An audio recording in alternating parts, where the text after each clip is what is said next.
দেশে বর্তমানে ১ কোটিরও বেশি কোরবানির পশু প্রস্তুত রয়েছে। ফলে আসন্ন কোরবানির ঈদে পশু আমদানির কোনো প্রয়োজন নেই বলে জানিয়েছেন মৎস্য প্রাণী সম্পদ এবং কৃষি মন্ত্রী আমিনুর রশিদ। আজ সচিবালয়ে আসন্ন ঈদুল আজহা উদযাপন উপলক্ষে কোরবানির পশুর চাহিদা নিরূপণ এবং সরবরাহ ব্যবস্থা সংক্রান্ত এক সংবাদ সম্মেলনে মন্ত্রী এ কথা জানান। এ সময় কৃষিমন্ত্রী জানান, সম্প্রতি হাওড় এলাকায় জমিতে পানি ঢুকে যেসব কৃষক ক্ষতিগ্রস্ত হয়েছেন সরকার তাদের ৩ মাস সহায়তা দেবে। রিপোর্ট দিনার সুলতানার।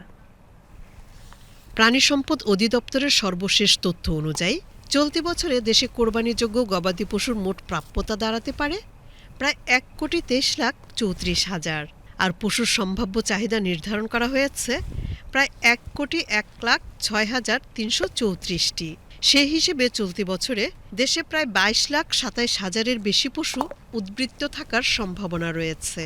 দেশে চাহিদার চেয়ে গবাদি পশু বেশি থাকায় এবছর কোরবানি ঈদের জন্য পশু আমদানি করা হবে না বলে সংবাদ সম্মেলনে জানান মৎস্য ও প্রাণী সম্পদ মন্ত্রী আমিনুর রশিদ। কোরবানির পশুর চাহিদা ১ কোটির কিছু উপরে হবে।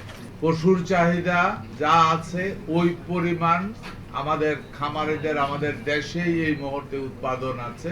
সুতরাং কোরবানির পশুর প্রশ্নে এখানে শর্টেজ পড়ার কোনো সম্ভাবনা নাই। পার্শ্ববর্তী দেশ থেকে অবৈধভাবে পশু প্রবেশ ঠেকাতে এবং দেশীয় খামারিদের স্বার্থ রক্ষায় এবার কোরবানি ঈদকে সামনে রেখে সীমান্তবর্তী এলাকায় কোনো পশুর হাটের ইজারা দেওয়া হবে না বলে জানান মৎস্য ও প্রাণী সম্পদ মন্ত্রী।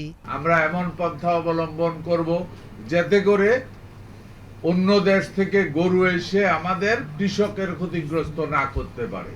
বিশেষ করে একটা সিদ্ধান্ত আপনারা জেনে খুশি হবেন, বর্ডার সাইডে অনেক সময় কিছু বাজার বসে একেবারে বর্ডারে। আমরা আজকে মোটামুটি একটা সিদ্ধান্ত নিয়েছি, ওই বর্ডার সাইডের ওই বাজারগুলি আগামী দিনে ডাক দেওয়া হবে না। সুতরাং ওই বর্ডারের বাজারগুলির কারণে অনেকে বলে যে অনেক বেশি গরু বেচা কিনি হয়, যেটা ওই মার্কেটের চাহিদা মতো নয়।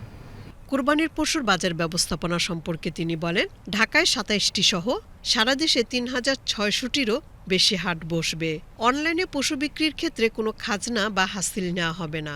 পশু পরিবহনের সময় যাতে ব্যবসায়ীরা কোনো ধরনের হয়রানির শিকার না হন সে বিষয়েও কঠোর নজরদারি থাকবে বলে জানান মৎস্য ও প্রাণী সম্পদ মন্ত্রী। ছোট ছোট খামারিরা আছে যারা শখের বসে খামারি, নতুন প্রজন্ম ইয়াং ছেলেবেলেরা অনেক সময় খামারি গরু ছাগল পোষে এবং ওরা ওইগুলি বাজারে নিতে চায় না, এরা অনলাইন বিক্রি করে দেয়। তো আমাদের এখানে সিদ্ধান্ত হয়েছে অনলাইনে যে সমস্ত গরু ছাগল ভেড়া বা মহিষ যা কিছুই বেচা কিনি হোক, ওইটার জন্য কোনো খাজনা বা হাসিল করতে হবে না। এ সময় সাংবাদিকদের এক প্রশ্নের জবাবে মন্ত্রী জানান, হাওড়ের ক্ষতিগ্রস্ত কৃষকদের ৩ মাস সহায়তা দেবে সরকার। যারা ক্ষতিগ্রস্ত হয়েছে তাদের ব্যাপারে মাননীয় প্রধানমন্ত্রী একটা সিদ্ধান্ত নিয়েছে, সেটা হলো যে আগামী ৩ মাস তাদেরকে আমাদের সরকারিভাবে সহযোগিতা করা হবে। সংবাদ সম্মেলনে মৎস্য ও প্রাণী সম্পদ প্রতিমন্ত্রী সুলতান সালাউদ্দিন টুকু উপস্থিত ছিলেন। দিনার সুলতানা, বিটিভি নিউজ।